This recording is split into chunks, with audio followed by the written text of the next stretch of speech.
comme vous êtes trop efficace. Alors pour introduire cet après-midi, j'ai bien compris qu'hier, sélectionner le qui est sur les cheveux, c'est délicat pour certains. Donc je ne vais pas refaire ça. Je vais faire quelque chose de plus sobre, néanmoins très essentiel. Je vais remercier les organisateurs et les organisatrices de cet événement, car ils travaillent pendant 1 an. On commence janvier 2000. Là, on a commencé janvier 2022 à réfléchir à comment on organise. C'est 2023. C'était pour savoir si vous suivez. La technique. Donc, on va les applaudir très fort.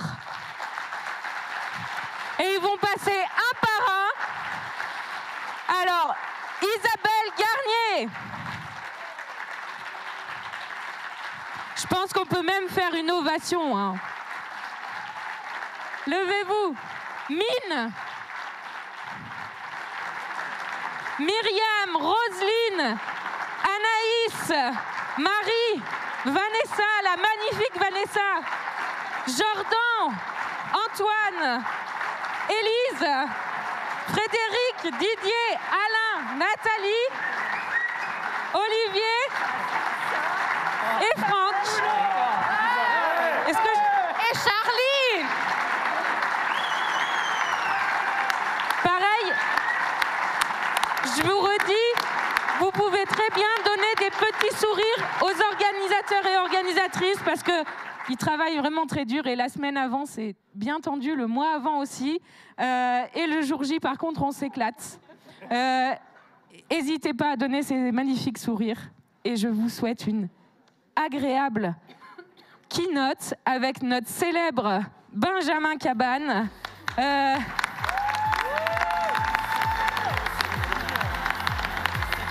Qui va vous faire voyager un peu avec son accent de Toulouse et nous émouvoir. Merci. Tiens Benjamin, je te souhaite une belle keynote. Merci. Ça marche, hein? Est-ce que vous m'entendez? Ah, vous m'entendez? Ils portent fièrement partout leur foulard bleu et blanc. En avant, on ne voit plus que ces gars-là qui ont dans le cœur le cher joueur du rugby-roi. Chez nous, à Jean Daugé ou bien partout à l'extérieur. Allez, on va démarrer. Sur tous les stades en février. On va démarrer. La Peña. Peña Bayona, mais je ne suis pas bayonnais, je suis toulousain. Enfin, je suis montalbanais pour ceux qui connaissent. C'est un petit peu au nord de Toulouse. On joue au rugby aussi, hein, champion de France Montauban. Je suis très honoré, très ému d'être devant vous, pour plein de raisons, parce que c'est Grenoble, et Toulouse et Grenoble, c'est quand même des terres d'agilité et des terres historiques d'agilité. Très ému parce que j'ai vu, je ne sais pas où il est Alex, mais ce matin, ses lunettes embrumées. Très ému parce que Claude était là hier matin et qu'en 2008, je suis allé voir Claude et je lui ai dit « j'aimerais bien savoir comment on fait de l'agilité pour changer un peu ma boîte ». Donc très ému d'être devant vous. Je vais faire un petit truc, je vais vous refaire jouer un petit peu avant d'être sérieux et de travailler. Parce que vous attendez quand même qu'il y ait une keynote. J'aimerais bien qu'on essaye un truc. On essaye d'applaudir, mais à une fréquence de 1 clap par seconde. OK? On est parti? Allez, je vous laisse vous gérer.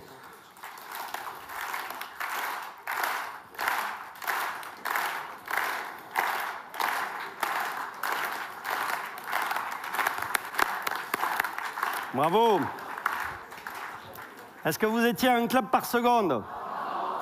Est-ce que vous étiez à un rythme? Oui, à peu près. Oui. Et c'est ça, moi, qui m'intéresse, c'est le rythme. C'est ensemble, on fait un truc et on le fait à un rythme. On s'en fout d'être à 1 clap par seconde. Et c'est ça, la keynote que je vais faire, c'est ça. On est là pour faire des choses ensemble. et on s'en fout de le faire à une seconde près ou de le faire avec une fréquence extrêmement précise. Par contre, on veut faire des choses ensemble et on veut faire des choses ensemble avec un rythme. Parce que quand on est à un rythme, il y a de l'émotion. L'émotion, c'est quelque chose qu'on a là. Allez. Alors moi, j'aime bien que les choses soient bien faites. Je suis là pour bosser, pas pour rigoler. C'est bien là?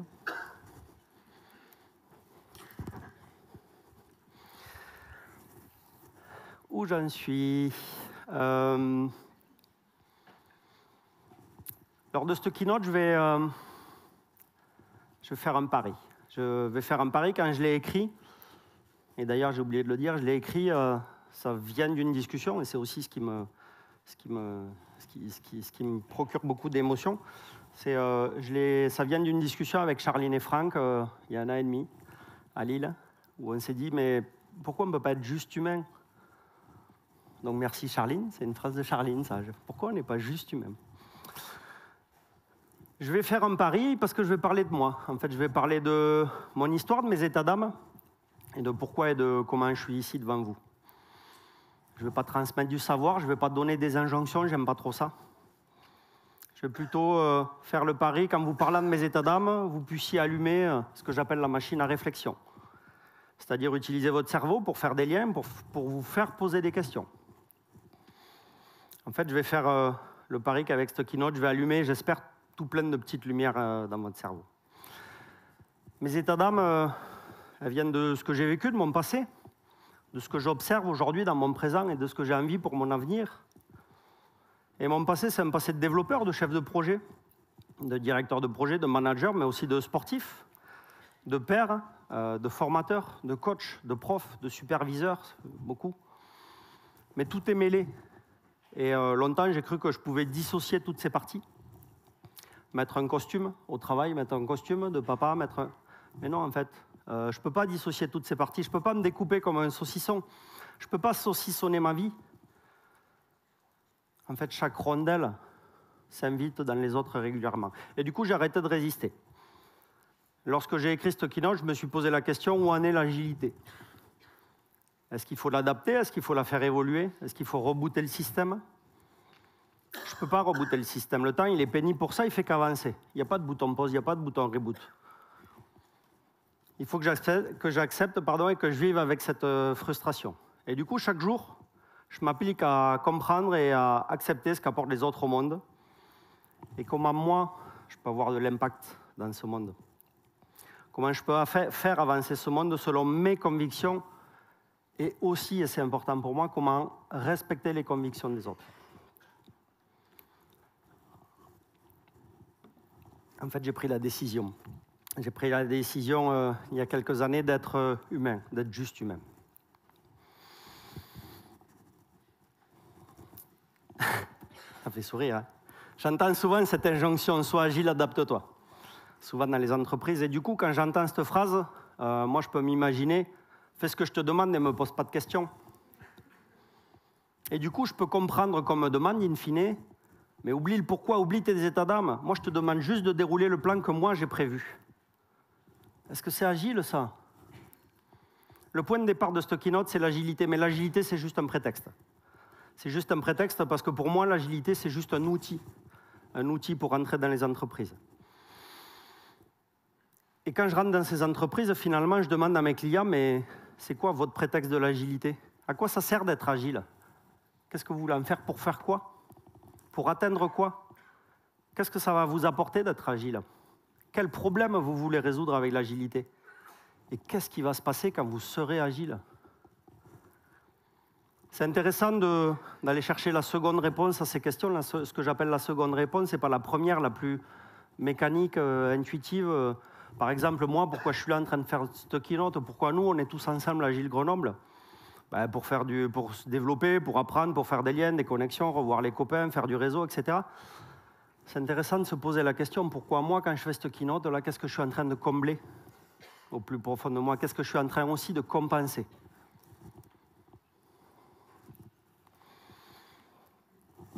Je vais faire une petite passe rapide sur L'histoire de l'agilité, c'est intéressant de savoir d'où on vient, ou en tout cas, moi j'ai une vision un peu particulière, enfin particulière, c'est la mienne. L'agilité, elle est née dans l'IT, je ne vous apprends rien. L'IT, c'est une toute jeune industrie finalement. Et comme les jeunes qui apprennent la vie, qu'est-ce qu'on cherche à faire? On cherche à imiter ce qui fonctionne ailleurs. Et dans le cas de l'IT, ben, nos grands frères, c'était les industries lourdes. Donc du coup, il y a 50 ans, on s'inspire de la façon de gérer un projet pour construire un pont, pour construire une maison, pour construire une voiture. Sauf que l'IT, elle a un contexte particulier. On travaille sur des produits virtuels, sur des produits réplicables, avec des couches techniques qu'on peut dissocier.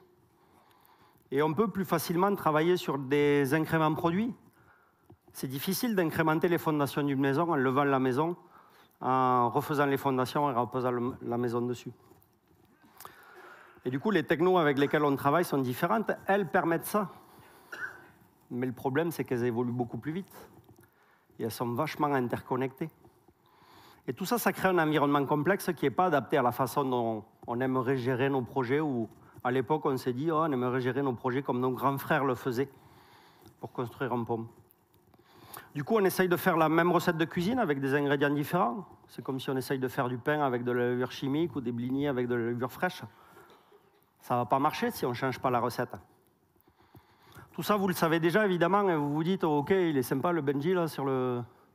En fait, qu'est-ce qu'on fait de tout ça? Ben, qu'est-ce qu'on fait de tout ça? On peut regarder un peu comment ça a évolué. On a essayé de créer des recettes de cuisine, des frameworks, des outils, des méthodes qui sont adaptées à l'agilité, avec des ingrédients génériques, des frameworks qui prennent en compte tous les paramètres, toutes les configurations d'organisation, des outils qui sont tout-terrain, qui marchent partout et avec tout le monde. Pourquoi moi, j'utilise ces outils? Je les utilise, ces outils, je les utilise, ces frameworks. Pourquoi je les utilise? En fait, j'utilise ces frameworks pour me rassurer. Je les utilise pour gérer l'incertitude, pour avoir le contrôle, pour aller vite, pour aller plus vite, pour industrialiser la production de mes produits. Et pourquoi je fais ça? En fait, je fais ça pour être compétitif. Je fais ça pour gagner la compète. Je fais ça aussi pour survivre dans le monde actuel. Je fais ça pour gagner des sous et pour pouvoir amener mes enfants en voyage. Et j'alimente le système dans lequel je suis et que je suis en train de dénoncer. Et je sais qu'il faut amorcer la décroissance, Claude le disait hier, et que mon métier, il n'est pas forcément des plus utiles. Je le sais, tout ça, et je le fais. Et c'est OK pour moi. C'est OK parce que j'imagine et je sais ce que je suis en train de faire. Et ça peut paraître ambigu, et c'est ambigu pour moi, et je me pose souvent ces questions-là. C'est quoi mon paradoxe? Moi, je suis petit-fils de paysan. Moi, j'aime avoir les mains dans la terre. Et dans mon cabanon de jardin, j'ai des pelles. C'est un bel outil, la pelle. Et avec une pelle, je peux creuser un trou. Je peux creuser un trou pour planter un arbre et finalement participer à ralentir un peu ce système un peu fou qui va vite et que j'alimente. Et du coup, en plantant cet arbre, prendre soin de cette terre que j'aime, voir pousser ces arbres que j'ai plantés avec mes enfants et pour mes enfants, et les regarder avec mes enfants. Mais avec une pelle, je peux aussi aller sonner chez mon voisin et lui mettre un grand coup de pelle dans les dents et alimenter ce système un peu fou. Des arbres, je peux aussi en planter avec une petite cuillère. Certes, ça va être long, mais je vais y arriver. Et puis, je peux aussi acheter cette belle et grosse pelleteuse bien rutilante. Et je vais planter plein d'arbres avec. Mais si je ne sais pas la conduire, est-ce que je n'irai pas plus vite avec ma petite cuillère? Et surtout, je ferai moins de dégâts dans mon jardin. Le cerveau de ces outils, de ces frameworks, c'est le nôtre. Et du coup, moi, je cherche à rallumer les cerveaux, rallumer déjà le mien et rallumer ceux déjà avec qui je travaille. Et le meilleur outil que je peux utiliser, ce n'est pas ces frameworks, ce n'est pas l'agilité. En fait, c'est mon cerveau du même. C'est l'outil le plus puissant dont je dispose. Mes clients me demandent du coaching pour faire de la transfo agile. Mais se transformer en quoi? Transformer, c'est passer d'un point A à un point B. Ça implique qu'il y a une arrivée, qu'il y a une fin. Mais c'est quoi la finalité? C'est être agile, mais à quoi ça sert d'arriver à être agile? C'est de faire comme les autres, d'avoir moi aussi une belle pelleteuse dans mon jardin. Et je me demande toujours quel sens donner à une transfo agile. Est-ce qu'être agile en montrant qu'on sait réorganiser à grands coups de plans stratégiques? Et finalement, je trouve du sens en me disant que pendant qu'on se transforme, pendant qu'on regarde des indicateurs, des objectifs ambitieux, des résultats attendus, en fait, qu'est-ce qu'on est en train de compenser? Qu'est-ce qu'on est en train de mettre sous le tapis? Et peut-être que ce n'est pas une transfo, peut-être que c'est une simple évolution et que dans mon ADN d'être humain, j'ai juste besoin d'accepter que j'évolue chaque seconde et en permanence. Et en fait, il n'y a pas de fin à cette évolution. En tant que coach, je répète souvent dans les équipes que j'accompagne, il faut se concentrer sur la valeur produite, il faut faire les choses les plus utiles au produit, il faut travailler en équipe, il faut prendre en compte le changement, il faut faire un produit utilisable, il faut récupérer le feedback des utilisateurs. Mais en fait, il y a 15 ans, quand j'étais chef de projet fièrement et fraîchement certifié, que j'avais mon PINS PMI, je répétais exactement les mêmes choses, exactement les mêmes injonctions aux équipiers que j'avais. Et j'y croyais, j'y crois toujours. Et mon premier chef, Laurent, il y a plus de 20 ans, quand je commence à travailler, il me répétait exactement les mêmes injonctions, avec passion et détermination. Et ça, c'était il y a plus de 20 ans. Et pourquoi? Pourquoi aujourd'hui, 20 ans après, on continue à répéter les mêmes choses? Pourquoi la transfo, elle n'a pas transformé? Pourquoi on continue à faire la même chose en croyant qu'on va avoir des résultats différents aujourd'hui?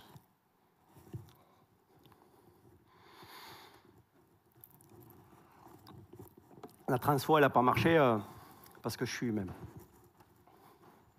Ma transfo, elle n'a pas marché parce que je suis humain.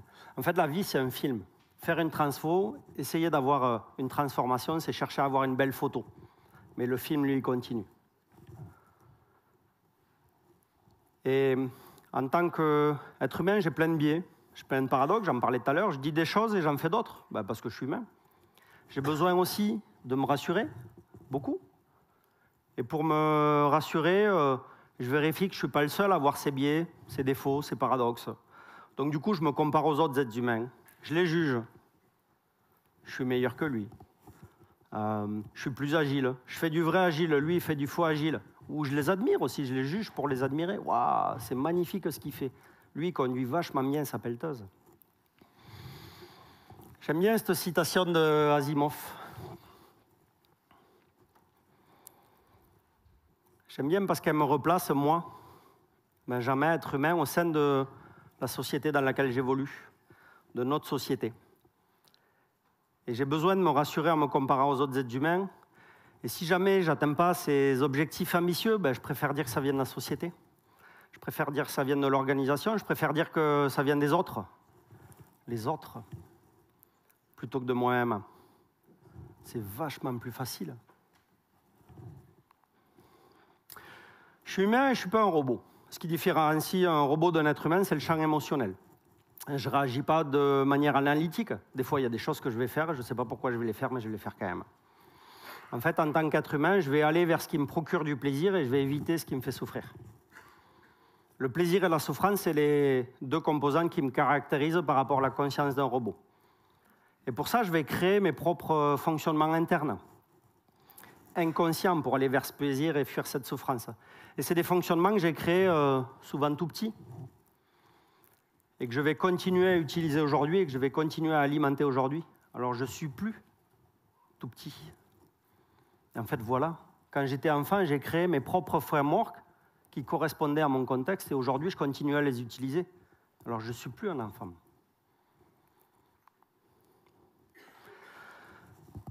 Oui, c'est moi, à droite. Un peu perdu du poids. Je suis humain. Je suis humain et je suis donc faillible et peu prédictible. Et il y a des fois où je vais avoir des éclairs de génie et je vais faire un truc génial. Et puis il y a des fois où je ne suis pas en forme et je vais faire des trucs nuls. Et pendant des années, j'ai cherché à être parfait, à faire bien pour éviter l'incertitude, pour éviter l'erreur. Quand j'étais jeune, je me faisais engueuler par mon père. Je me faisais engueuler par mon père parce que je ne faisais pas assez bien au judo, parce que je n'étais pas assez performant.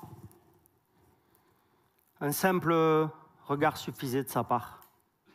Je le connaissais par cœur, ce regard. Vous savez, ce petit regard efficace, très efficace. Et je comprenais très vite qu'il fallait que je fasse mieux. Et ça, c'était le judo de haut niveau pour moi.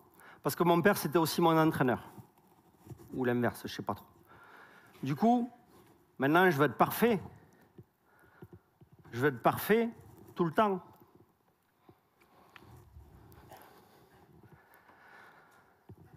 Je veux être parfait pour éviter de me refaire engueuler. Parce que je n'ai pas fait assez bien. Je veux éviter la souffrance, de me faire gronder. Je veux éviter aussi le petit regard qui en dit long. Et en plus, il y a un truc que j'ai découvert après, c'est que quand je suis premier, ben j'ai mon petit sucre. Mon petit sucre, c'est le plaisir, le regard fier de mes équipiers, de mon chef, de mon entraîneur et de mon père. Donc du coup, je fais au mieux pour être parfait. Et quand je fais au mieux pour être parfait, ben je tarde à rendre le travail que mon chef, mon client ou mon équipe attendent de moi. Le fait de tarder à rendre mon travail me fait dépasser des délais, je ne communique pas, je me renferme sur moi. Et je vais me faire engueuler, encore une fois. Et paradoxalement, en cherchant à être meilleur, je suis encore plus mauvais. Parfois, en entreprise, j'ai l'impression qu'on s'attend à ce que je sois un robot tout le temps, que je comprenne du premier coup, que je réussisse, que je tienne mes estimations, que je sois performant et que je ne parle pas de mes états d'âme, que je fasse toujours des trucs géniaux et jamais des trucs nuls. En fait, que je sois parfait. Et les autres attendent de moi que je sois un robot. Que je sois un robot, mais je ne suis pas un robot, moi je suis être humain. C'est un mystère pour moi cette attitude en entreprise parce que quand je suis avec les mêmes personnes et que je fais du judo, je fais du rugby, je fais du théâtre d'improvisation, en fait c'est des sports collectifs où on s'entraide, on joue collectif. Et lorsqu'un coéquipier fait une erreur, on vient l'aider, on vient le soutenir, on sait qu'il a besoin de se remobiliser pour la fin du match et pour les prochains matchs, on doit le rebooster pour regonfler sa confiance en lui. Il se met déjà la pression tout seul par rapport au groupe, par rapport à l'équipe. Il se culpabilise déjà. Et si moi je le culpabilise encore plus, à ce moment-là, ça va décupler son mal-être et ça va avoir l'effet inverse de ce que j'aimerais. C'est-à-dire qu'il se remobilise et qu'il redevienne la fille, le gars génial qui va nous permettre d'être performants et de gagner le match. Moi, lorsque je suis dans cette situation, que je me fais culpabiliser, ben, je sors mon carnet de timbre, c'est Eric Berne qui en parle du carnet de timbre. Je sors mon carnet de timbre et puis je colle un timbre. Et je le referme, le carnet de timbre, et je le remets là. Et un jour, je le ressortirai peut-être, ce carnet de timbre, pour faire la longue liste de tous les timbres que j'ai collés. Parce que tout ce qui ne s'exprime pas s'imprime. Je suis humain, je ne suis pas un robot, je ne peux pas être parfait. C'est peut-être ça aussi l'agilité, c'est accepter de ne pas être parfait, accepter que l'autre le soit pas non plus.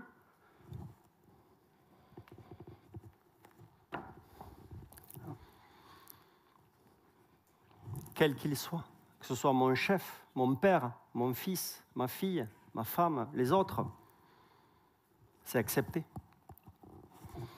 Accepter, je fais du théâtre d'improvisation. La première règle de l'impro, c'est accepter ce que l'autre amène. Quand je fais de l'impro, il y a un partage du lead. Moi, je vais être leader, à un moment donné, je vais proposer. Puis l'instant d'après, ça va être quelqu'un d'autre qui va prendre le lead et il va proposer. Il va proposer autre chose. Et moi, je vais être en support de lui. Et c'est une co-construction qui est vachement intéressante en impro. En fait, chacun va participer à sa manière à l'histoire qu'on est en train de construire ensemble. Et pour que l'histoire soit vivante, pour que l'histoire soit intéressante, on doit accepter les propositions des autres. On doit accepter les propositions des autres. Et si l'autre nous amène sur Mars ou dans une soirée au karaoké, je dois accepter sa proposition, même si je n'aime pas le karaoké. En fait, le héros en impro, ce n'est pas les joueurs. Le héros en impro, c'est l'histoire qu'on est en train de raconter. La seconde règle de l'impro, c'est ce que je vais construire, sur ce que je viens d'accepter. Je suis sur Mars, je suis dans une soirée karaoké, et je vais compléter cette histoire, je vais la prendre à mon compte, et je vais rajouter des choses. Je vais la faire avancer parce que, à ce moment-là, je vais être le leader du moment. Ainsi, je peux me permettre d'oser aller dans des endroits où je ne suis pas à l'aise, parce que je ne suis jamais tout seul. Et l'histoire, on l'a construite ensemble. Quand on est sur scène, il y a d'autres improvisateurs avec moi, et on est tous là pour faire prendre du plaisir aux spectateurs. Et ce n'est pas grave si je suis moins bon à un moment donné, parce que les autres prendront le relais, et l'histoire, elle va continuer d'avancer. En impro, on utilise beaucoup le feedback des spectateurs, les rires, les applaudissements, l'énergie, Et si on entend, si on voit que ça réagit dans le public, c'est que quelque chose est en train de se passer. C'est qu'on est en train de construire une histoire qui les embarque. L'impro, pardon, c'est un sport d'équipe et le public fait partie de l'équipe. Et en impro, la valeur première, c'est la solidarité qui permet la prise de risque. Un improvisateur qui lead l'impro tout le long, ben, la scène ne va pas être intéressante et le public il va s'ennuyer. Du coup, cette notion de solidarité et de prise de risque collective, c'est quelque chose qui m'est cher, que je vois dans le rugby, dans l'impro, dans le judo, mais que je ne retrouve pas dans l'entreprise et ça me manque. Est-ce que finalement, être humain, c'est pouvoir compter sur d'autres êtres humains pour construire quelque chose de plus grand, de plus beau, de plus inspirant et qu'on pourrait le faire seul ou qu'on pourrait le faire des robots ensemble. Par contre, travailler, interagir, construire, faire confiance à l'autre, aux autres êtres humains, ben ça c'est complexe. Et en fait, l'agilité, c'est un outil pour répondre à la complexité du système en utilisant la puissance et la créativité des humains et leur complexité qui va avec. Et finalement, on se rend compte qu'on déplace le problème de la complexité et on s'aperçoit que l'outil miracle, la méthode miracle, le framework miracle, ça n'existe pas.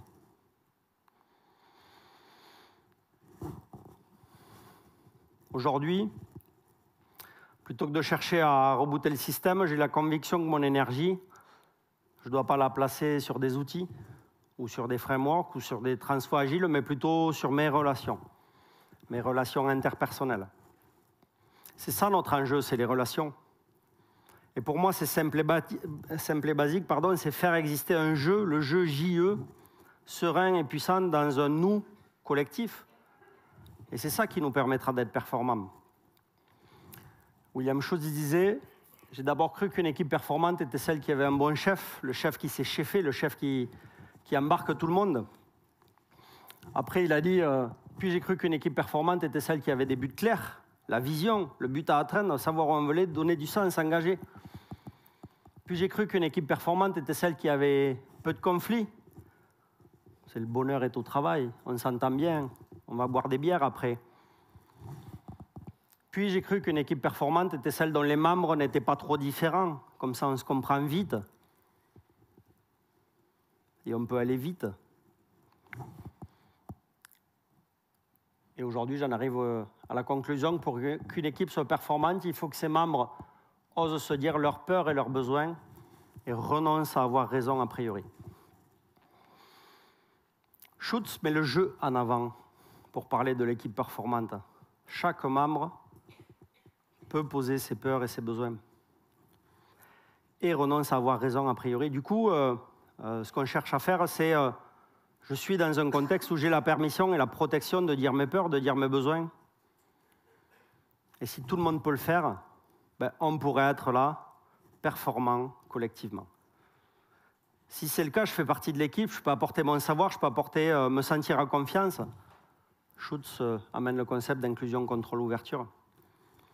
Mais pour pouvoir être performant, il faut que je renonce à avoir raison a priori. C'est-à-dire que je ne dois pas arriver en conquérant dans l'équipe. Parce que l'énergie que je vais passer à convaincre l'autre, je ne l'utilise pas pour construire le groupe. Je l'utilise pour mettre en avant, pour me mettre en avant. Je l'utilise pour alimenter la performance, mais la performance de mon ego, pas la performance du groupe. Et si je fais un pas de côté, en plus, qu'est-ce que ça peut générer?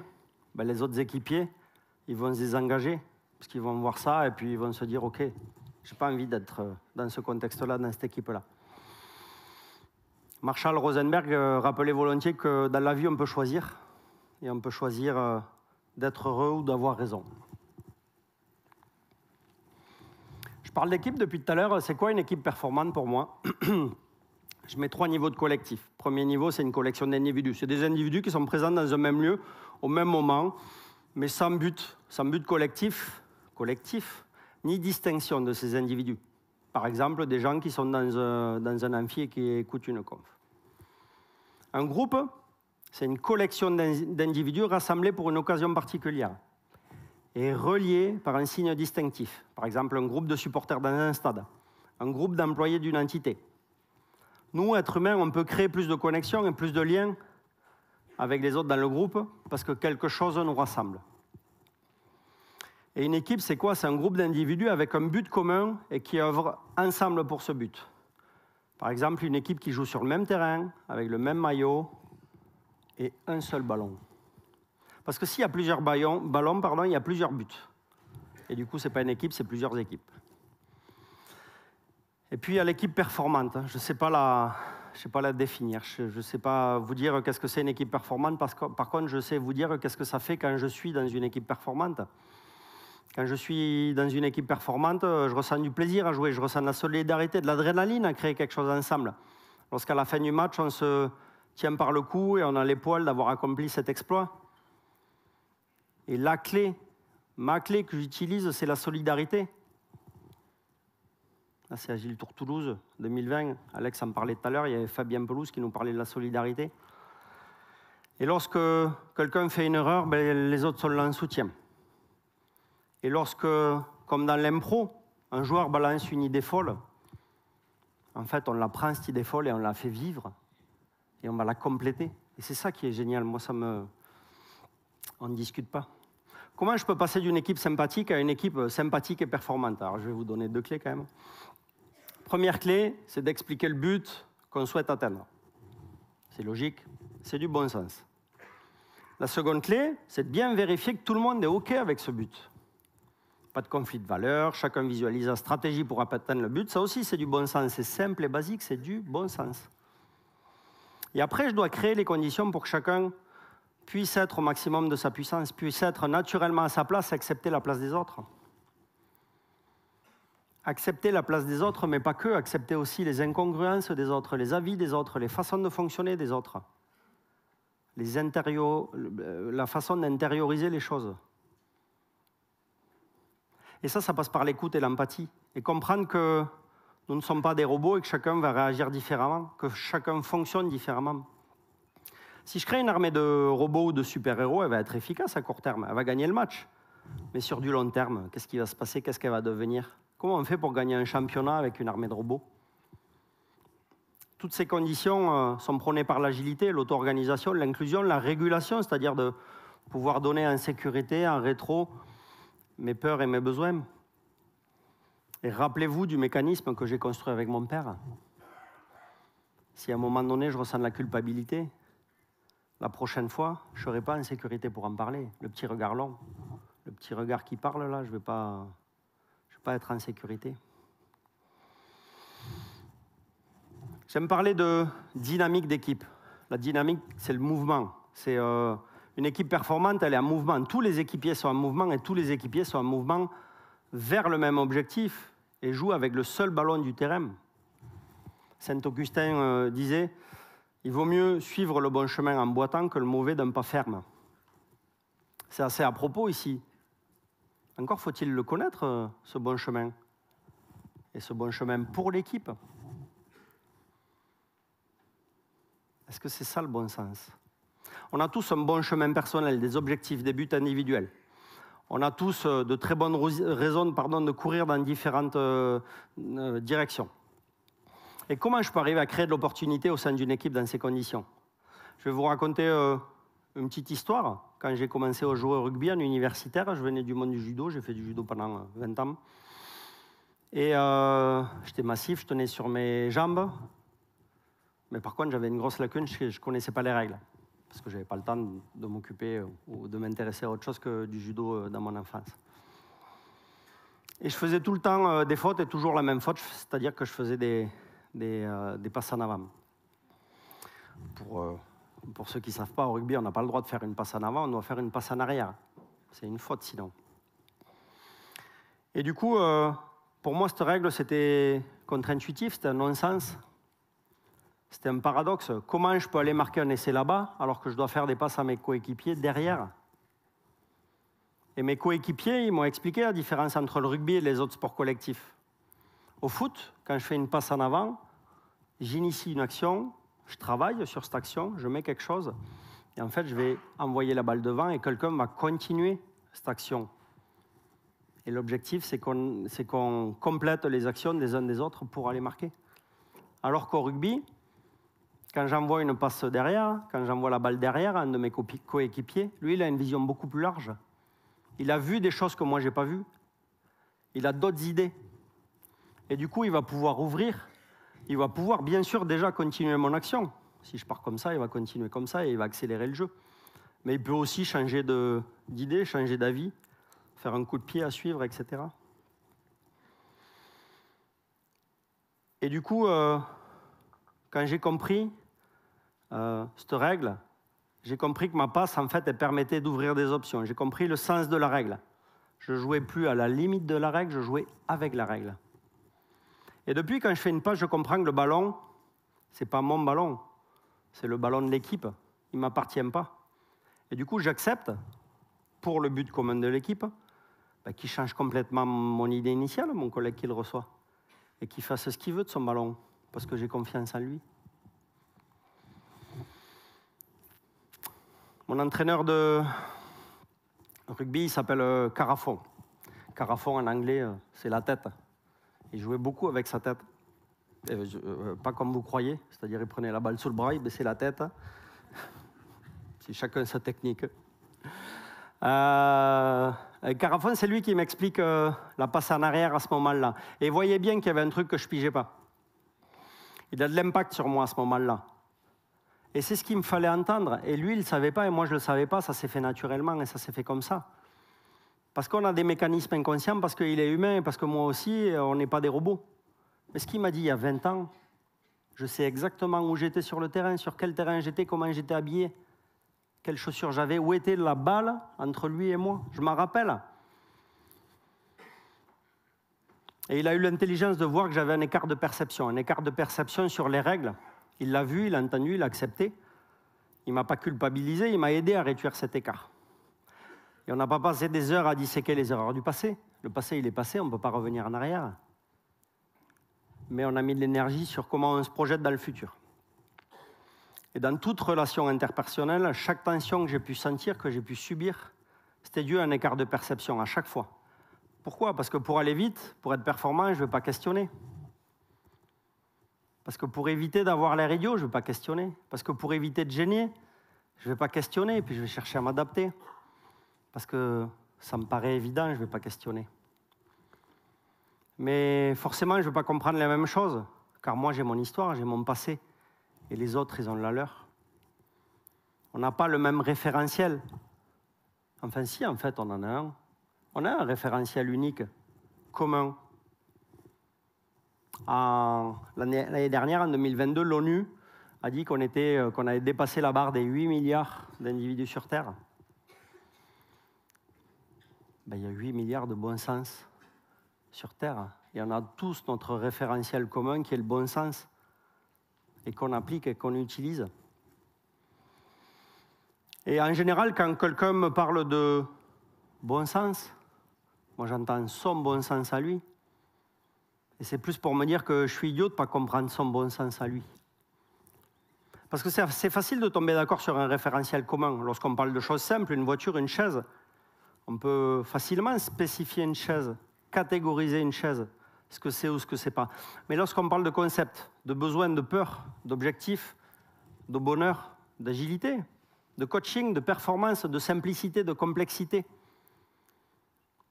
on a tous nos définitions et on n'a pas envie de prendre du temps pour expliquer, et du coup, on crée des écarts de perception. Pourquoi? Parce qu'on est payé pour être performant, on n'est pas payé pour discuter. Et du coup, un écart de perception, lorsqu'il est lié à quelque chose de personnel, un objectif que je me suis fixé, un travail que j'ai réalisé, une envie, une peur, ça décuple la tension qui va naître et la frustration qui va découler de cet écart. Et c'est à ce moment-là que je ressors mon carnet de timbres et que je colle un autre timbre et que je me dis, mince, je suis idiot, c'est de ma faute. Dans une équipe, quand je suis moi, quand je suis cet humain serein et puissant qui ne colle pas de timbre, mais qui ne fait pas coller des timbres aux autres, quel impact j'ai sur les autres équipiers? Quel impact j'ai sur le nouveau qui arrive? Et au-delà, quel impact j'ai sur le système? Quel impact j'ai sur l'organisation? Quel impact j'ai dans ce monde?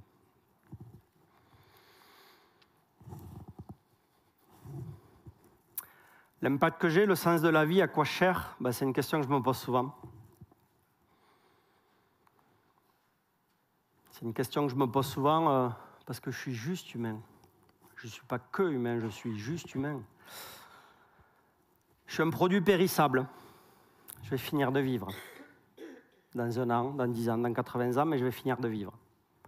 Et du coup, en tant qu'être humain, en sachant qu'il y a une fin, ben, j'essaye d'avoir un impact, de laisser une trace, de servir à quelque chose.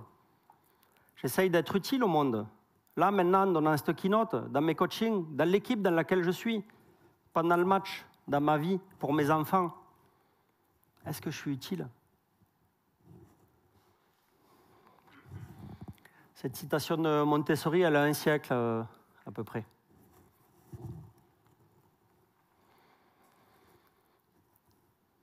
Et ce à quoi je m'attache dans cette citation, c'est d'avoir de l'impact en tant que formateur, en tant que coach, manager, prof, père, pour transmettre des valeurs d'adaptation et de respect.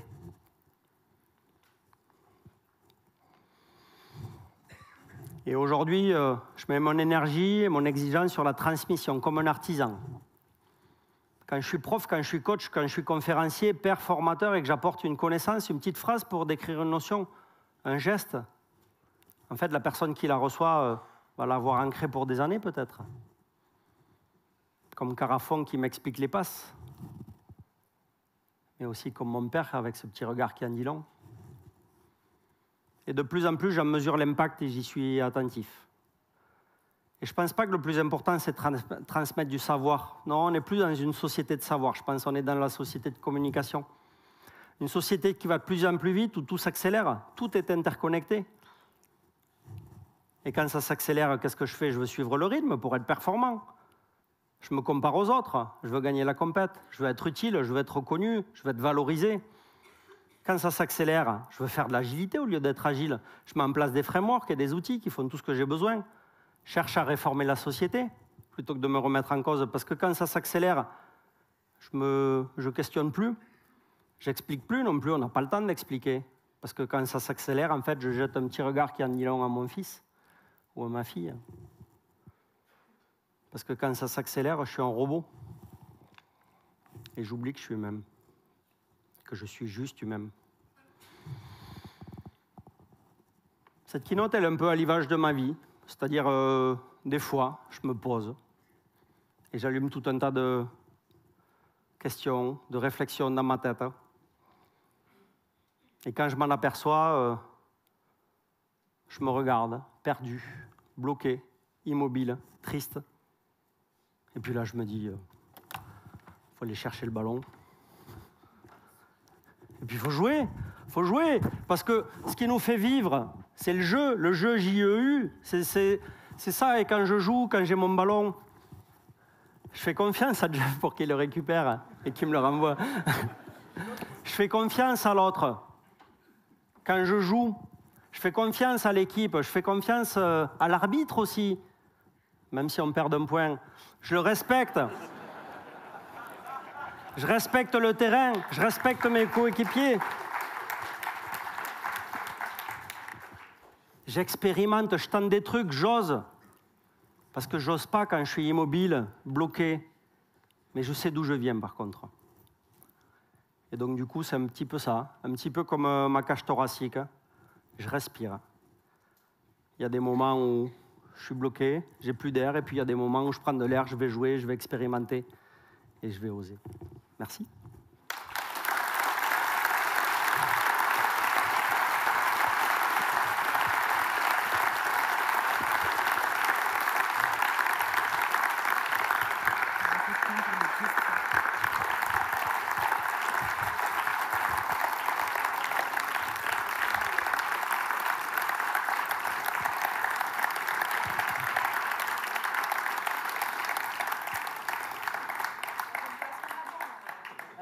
Merci. Charline me dit qu'on a... Alors, jouez, s'il vous plaît. Je ne veux pas être le seul à jouer. Osez, tentez des trucs. Et si vous ne savez pas, ce n'est pas grave. On a un peu de temps pour des questions. Avant de prendre des questions, je vais vous en poser une. Mais j'attends pas... pour le coup, j'attends pas de réponse à cette question-là. Et si vous avez envie d'y réfléchir et d'y répondre, faites-le. Mais si vous n'avez pas envie, allez boire un café. C'est qu'est-ce que ça vous a fait, cette keynote? Pas sur la forme, pas sur le message. Pas sur le fond, pardon, pas sur le message, mais sur la forme. Le fait que je lise mes slides. À quel moment ça vous a gêné? Quel jugement vous avez posé? Quelles questions vous vous êtes posées? Pourquoi vous vous êtes dit, ouais, pourquoi il lit ces slides? C'est pas du niveau d'une keynote. Qu'est-ce que ça génère en vous? Qu'est-ce qui se passe? Pourquoi on fait ça? Est-ce que c'est utile de lire ces slides? Est-ce que vous avez des questions? Alors c'est peut-être un petit peu compliqué parce que c'est quand même pas mal tourné sur moi, mais peut-être aussi, est-ce que vous voulez partager, oser partager des réflexions qui vous sont venues? Ça peut être ça aussi. Il y a le micro. Je sais pas comment... 1, 2, 1. Quelqu'un qui veut réagir? Qui veut partager une réflexion?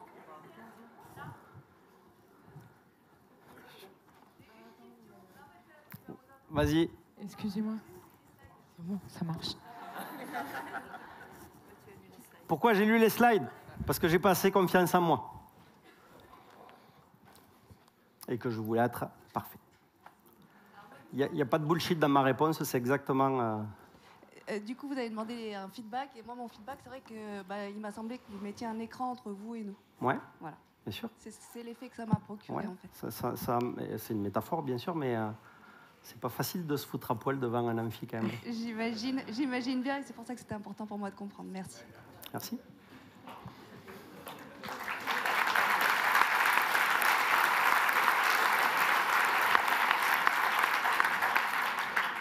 Guillaume? Hein? Et pour être tout à fait honnête et transparent, oui. Parce que mon père vieillit, parce que mon père... Enfin bon, je ne veux pas vous passer là. Est-ce que j'ai pardonné à mon père les regards? Oui, parce que je l'ai compris. Parce que je l'ai compris le jour où j'ai été père moi-même. Et que je me suis surpris à plusieurs reprises en train de jeter ces petits regards-là à mon fils ou à ma fille. Mais très sérieusement. Et oui, je lui pardonne. Et non, mais pour être honnête, en fait, j'ai pas encore osé lui montrer la keynote, ni lui dire que je parlais de lui en keynote. Enfin, en conf. Bonjour, merci pour le... Ici. Ah, merci. Merci. Je peux me cacher si vous voulez. Merci pour le partage, déjà très personnel, c'est très touchant. Et après, je pensais à Simon Sinek qui met vachement en avant la confiance qu'on donne à ses équipiers. Et là, vous mettez en fait dans l'autre sens le rapport au final. Moi, c'est ce que j'ai ressenti en tout cas, de faire confiance à ses équipiers au lieu d'attendre la confiance, de pouvoir leur faire confiance à eux. Ouais. Donc, merci beaucoup. Merci. Ouais, je réagis, du coup, je n'ai pas compris de question, il n'y avait pas de question, c'était un partage. Merci beaucoup. Mais je réagis et longtemps je me suis posé la question parce que je l'ai subi et qu'après, ça fait quasiment 10 ans que je fais du coaching pro, 7 ans, que je fais du coaching pro et que je suis superviseur aussi. Et je me pose cette question-là, c'est comment amener les gens à changer sans leur poser des injonctions. Le fameux lâcher prise ou le fameux fait confiance à l'autre. Et donc c'est vraiment un gros travail de réflexion pour moi. Et de dire lâcher prise, en fait, ça a souvent l'effet inverse ou fais confiance à tes équipiers. Donc c'est comment faire autrement. D'autres questions ou on va se boire un café? Ah, une autre question tout au fond. L'intelligence collective, s'il vous plaît. Personne derrière. Le premier truc qu'on apprend en école de rugby, c'est quand quelqu'un va vous faire une passe, regardez-le, regardez pas à côté, sinon vous allez prendre le ballon dans la poire. Bonjour. Est-ce que vous avez été coach puis improvisateur ou d'abord improvisateur puis coach? Coach puis improvisateur. Qu'est-ce que vous a appris de plus, l'improvisation? Qu'est-ce que ça m'a appris plus?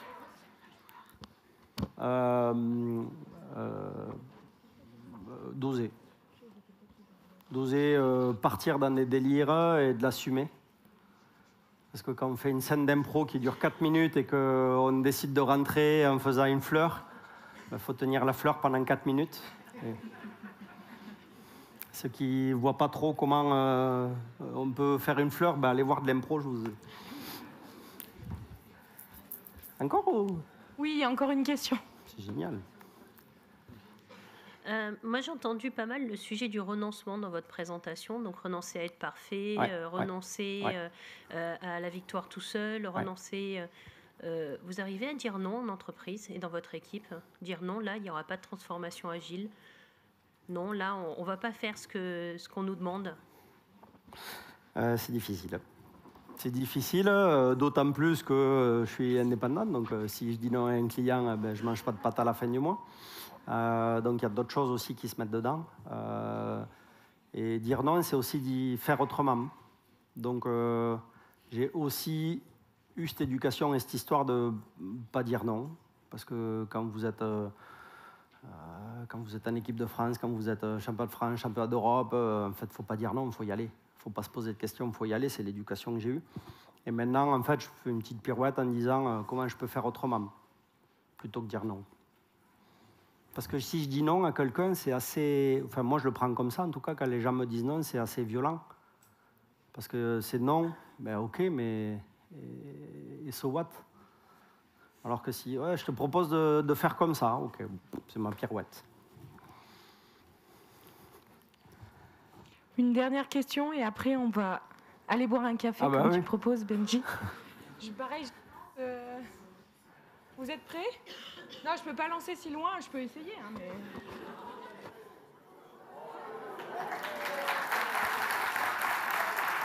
Bravo. Est-ce que ça parle? Ouais.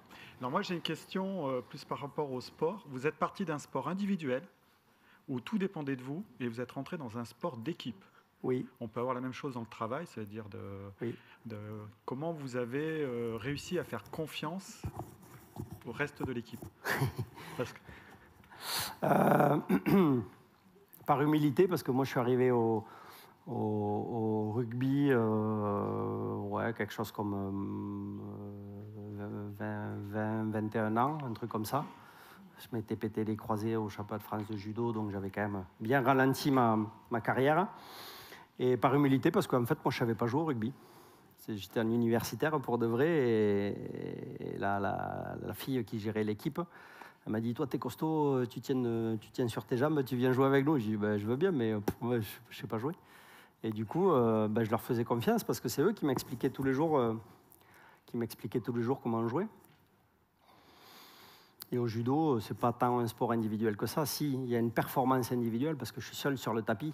Mais c'est pas Rocky, je ne veux pas m'entraîner tout seul. Enfin, des gens comme ça, il n'y en a pas beaucoup. Hein. Un Teddy Riner, il n'est pas seul. Derrière lui, il y a un paquet de monde. Voilà. Merci à vous.